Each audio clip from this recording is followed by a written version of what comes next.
મનીષા મારી દીકરી આવી છે ને જમવાનું આપી દે.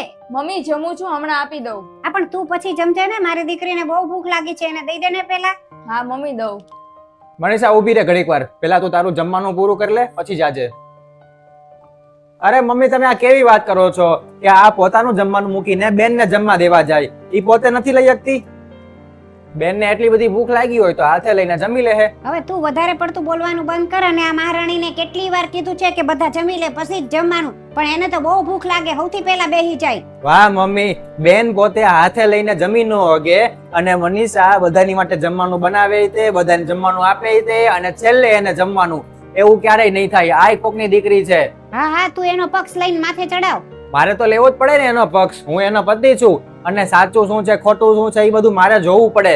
અને મનીષા તું એક વાત યાદ રાખજે, અત્યારે તારે જમીન લેવાનું છે ને, ઊભી ન થતી. અને ગમે ત્યારે તને કદાચ કાંઈ એવું કાંઈ થાય ને તો પહેલા તારે જમીન લેવાનું, કાંઈ ચિંતા નહીં કરવાની.